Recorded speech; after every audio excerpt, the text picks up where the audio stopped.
I sat there in my hospital bed, staring at the monstrosity that stood before me. Giant man in the hockey mask with the axe, breathing silently, shoulders convulsing up and down.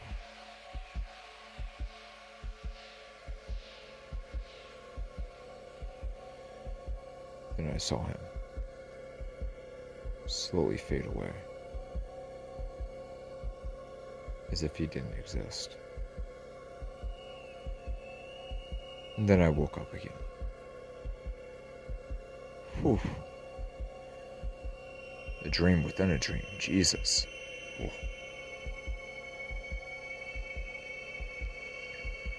I was in the hospital bed for all this time. Still aching from my wounds. Exhausted from the ordeal I had just endured the day before. Chaos and the madness. My friends getting slaughtered, the chaos of the police, the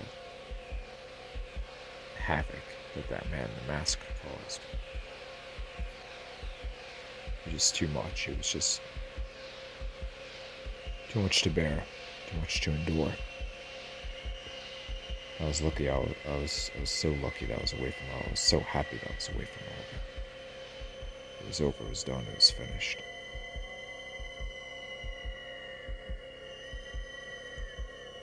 Jesus, what the hell was that? I think to myself as I close my eyes and relax. I look over to a digital clock on the nightstand next to my hospital bed and it said 2:30. It was still dark outside. So I put two and two together and figured it was 2:30 a.m. and started to doze off again.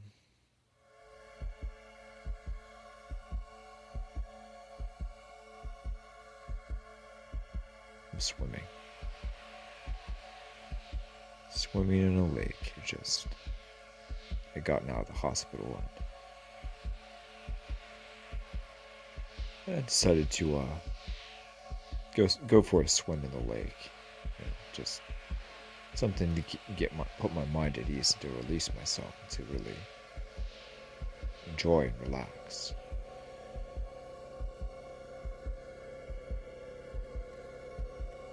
Then I felt a tug at my foot.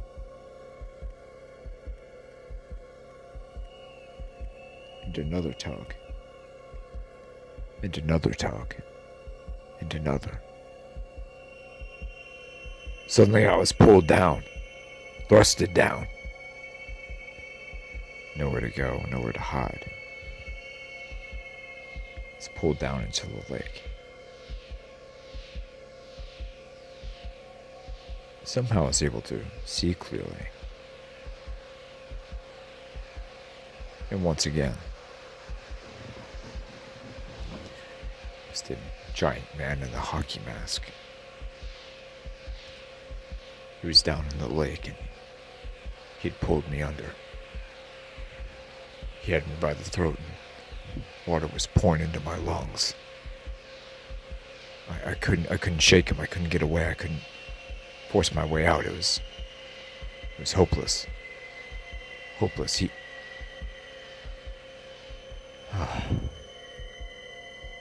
I awake once again.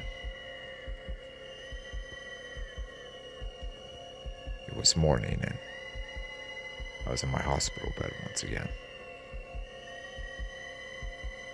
Couldn't really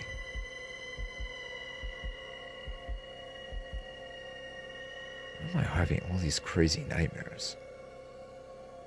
I thought to myself. I mean, yeah, sure, it was a crazy experience, but why? Made no sense. Why am I having all these crazy... I don't know. The nurse came in. She had my breakfast ready, and I was more than happy to accept it, after all that I had gone through. So I heard you had a rough night and a rough day yesterday, she said with a knowing grin. God, did I ever, I said, shaking my head. Had a little run-in with Jason, eh? She whispered. Jason? Yeah, Jason. The man of the lake.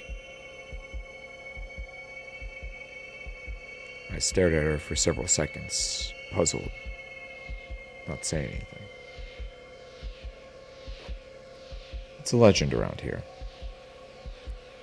Apparently he had drowned back when he was a kid, back in '57. His mother went absolutely haywire, killed a few people, and then started killing people again back in 1979 when they decided to open the old camp back up again. Apparently he has been around since then. There was said to be a lot of killings that happened, and the government closed the place off, and hell, the government even renamed this place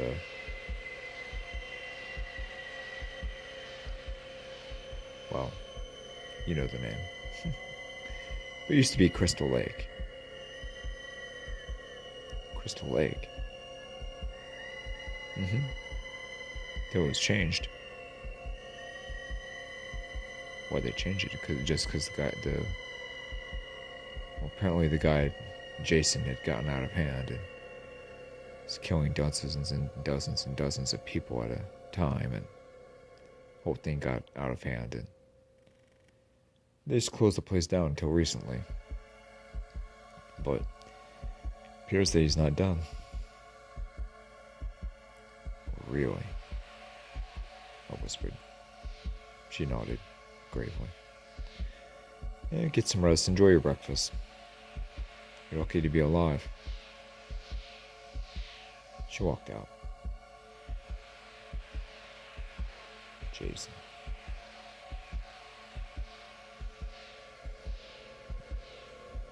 Jason. I shook my head, started eating.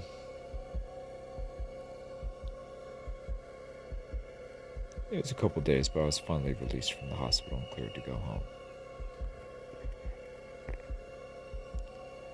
Make my way to my place and finally I'm able to relax on my bed in my bedroom. Shake my head. For some weird reason I couldn't get that name, Jason, out of my head. Couldn't get out of my mind. Open my laptop up and I go on the computer.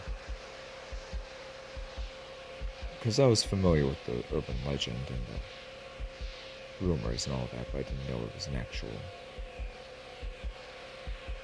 thing. I look up Camp Crystal Lake, and sure enough, files about Pamela Voorhees, all the murdered and camp counselors and campers, all the missing people. Not just in the camp, but all around the town of Crystal Lake as well.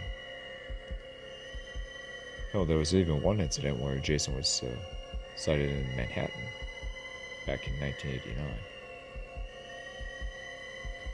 But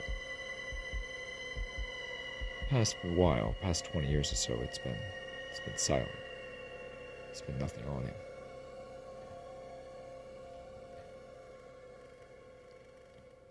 Killer in a hockey mask. Thought to myself. Huh.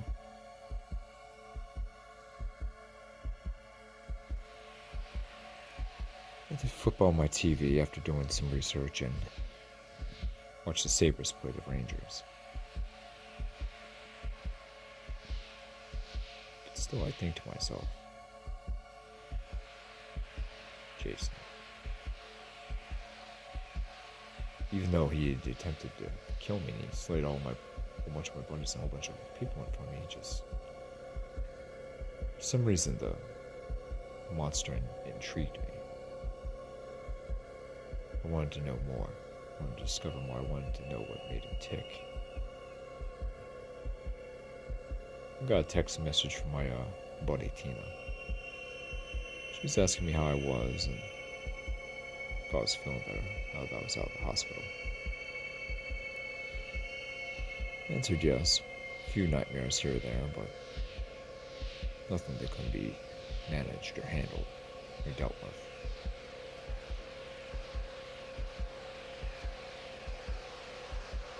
It's in the third period of the game, and the Sabres were kicking the shit out of the Rangers, and I decided to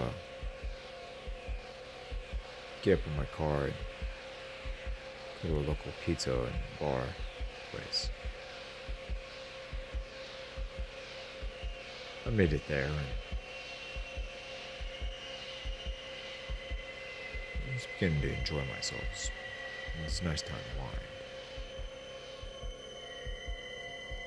And several pieces of really big slices of pepperoni. That's what this restaurant was known for. They were known for their large slices of pizza. And then I began to have it, drink my Newcastle. The Rangers and the Sabres game had ended, and now the Red Wings are playing the Blues.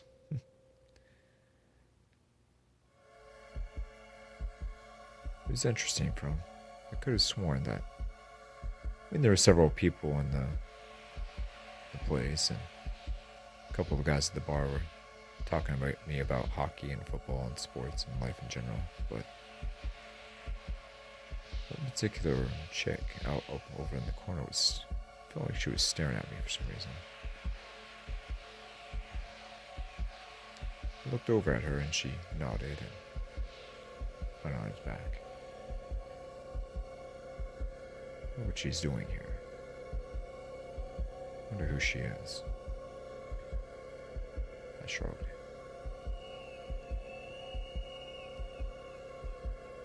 Several of the guys had gone, and I was still there, enjoying. I'd already eaten my pizza, finished my first Newcastle, and I was on my second Newcastle when she finally came up to me. How's it going? She whispered. Good, how's it going for you? I smiled. Katrina, she said, presenting her hand to me. Ow, I answered. So, what are you doing cooped up in here like that? Usually women are more sociable when they're at public places and bars like this. You're usually out with girlfriends or their man or a few places, a few other people. What's the deal? She leaned in, staring at me.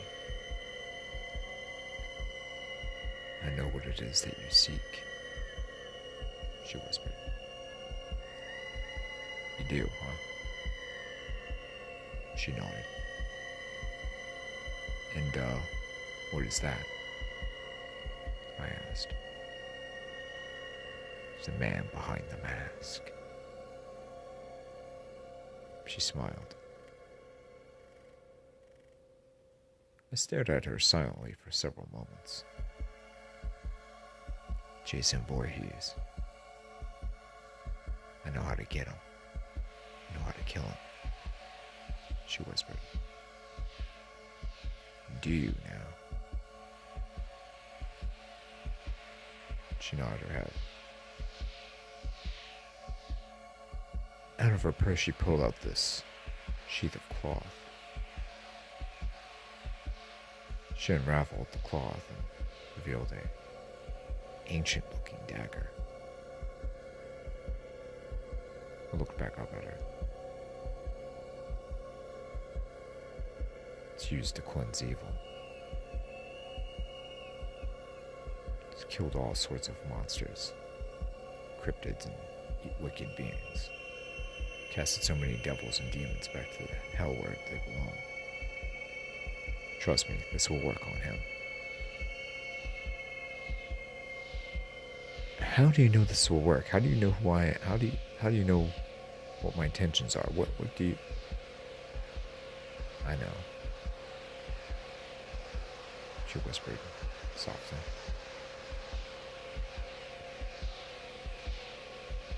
So what am I supposed to do with this? She tilted her head slightly. What do you think we're supposed to do with it? That bastard killed 3 of my friends back in the day. I just narrowly escaped him. Justice needs to be served, don't you agree? I nodded. Yes, but how do you know that we'll be able to? I know. She smiled again. Come on, let's go get him. What are you talking about? I know where he is, she said, smiling.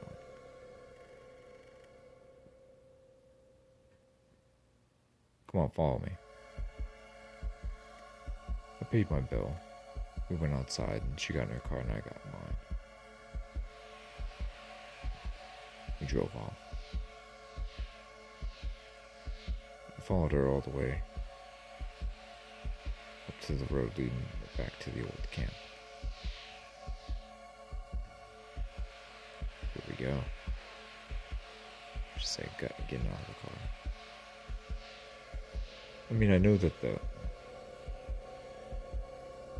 surprised that the cops haven't got this place roped off again.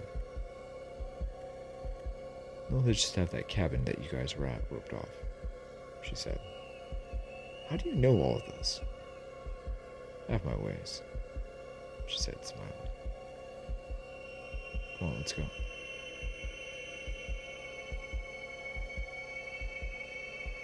We were on a back trail.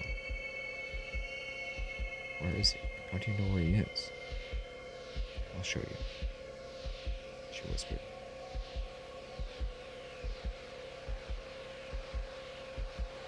About 15 minutes in, we stumbled across the tent. It had been ripped up, torn to shreds. Blood was everywhere. As were a couple of disembodied and severed limbs and heads. Jesus. Now do you see what we need to do, she said solemnly. I nodded. Go deeper into the woods. Another 30 minutes or so. Start to come upon the lake. And roped off, there's this campground, this old abandoned campground on the north side. It's somewhat concealed by a forest and trees, but is still discernible to the eye.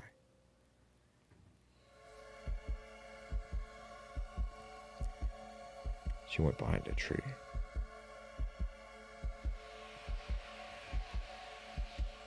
Wait here, she said. What do you mean? I whispered. Wait, she said, once again.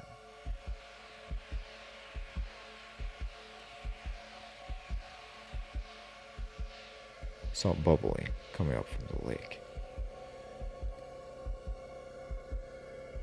For a couple moments, I could see a white hockey mask piercing through the surface of the water. Sure enough, it was Mr. Voorhees coming up out of the lake.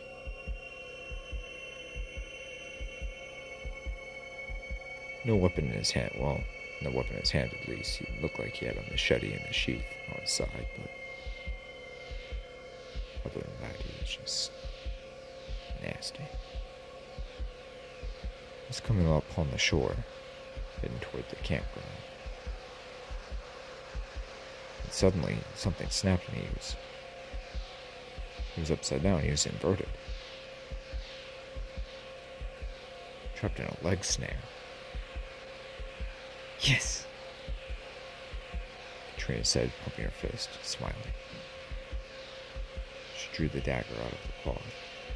and began to race over towards him. Come on, let's get him. Reluctantly, I followed.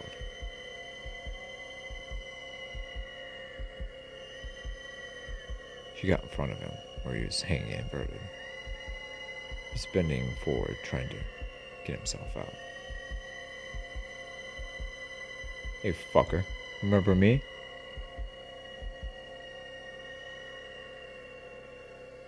Jason turned his head toward her. Yeah, that's right, I'm here. Looks like I got ya. She drew the dagger. Any last words? She said smugly. The hulk of a man just hanged there, staring deathly at her, directly at her. I was off a little to the side, but I was visible. He knew I was there.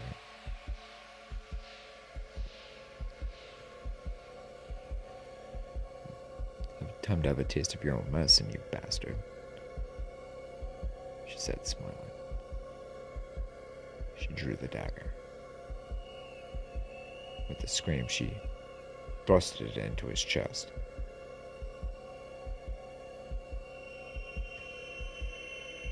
Nothing. She withdrew the dagger and thrust it into his chest again and again, for several attempts. Jason grabbed her arm, twisting her wrist, breaking bones. She screamed in pain.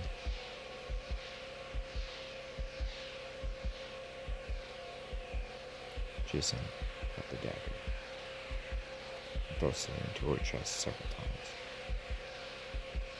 She screamed. I ran over to her and pulled her away from him. Not before he removed the dagger once more. Pulled himself up. Grabbed the rope and cut himself down. Cutting the loop around his feet as well.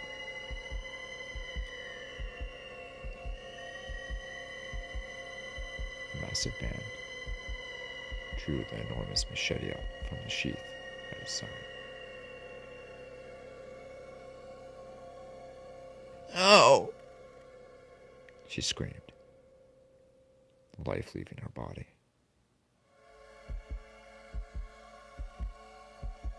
As soon as he got to her, Jason grabbed her by the face. He placed his machete down at the floor beside him, on the ground beside him. Slowly picked her head apart, crushing her skull, just picking her face and her head completely apart, slowly. I gagged. I turned around and started running away.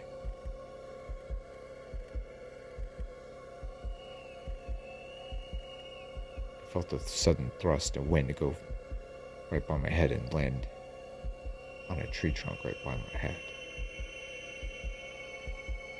I turned around. Jason was there, standing over her mangled corpse, staring directly at me. I removed the machete and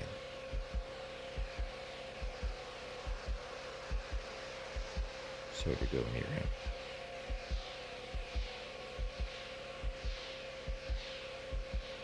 We circled each other. He had the dagger. I had the machete.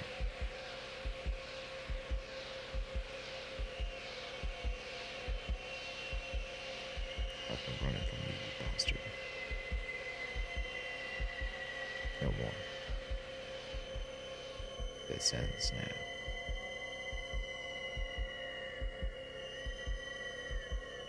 I flung the machete and he thrust the dagger.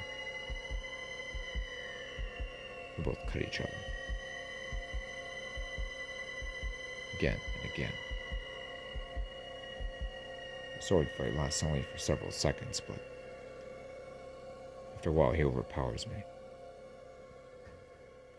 He grabs me.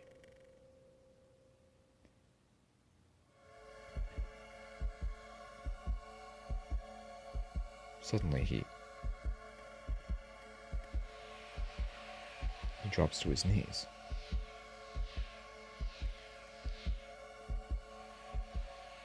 He grabs his chest and his midsection with a dagger strikes where dealt. Blood begins to flow.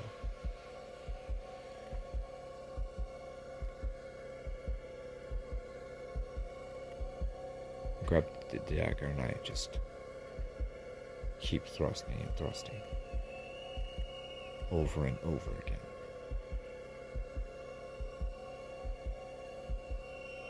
Over and over again, I thrust the dagger. He grabs my arm once, but it's too late.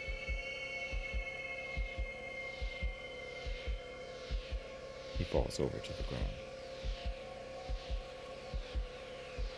I don't know how long it was. It must have been several minutes. I just kept on thrusting the dagger into his chest.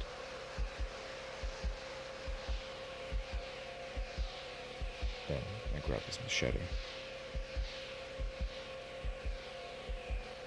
Slice his head off. Throwing it into the lake.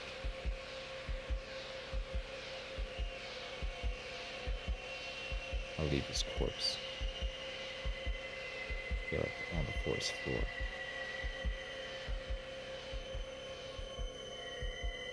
I call the cops, telling them I killed Jason Voorhees.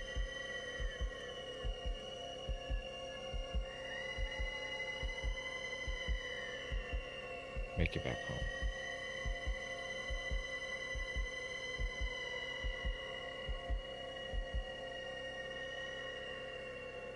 Take a bath. Take a shower.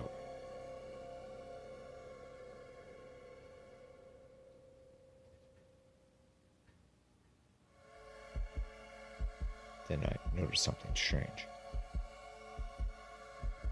The drain of the tub enlarges and this giant hand grabs my ankles, both of my ankles, and starts to pull me down. I scream and I beg. It's to no avail. As I go down the drain, I see the white of the hockey mask. That's when I knew that this whole thing was far from over. In fact, it had only just begun.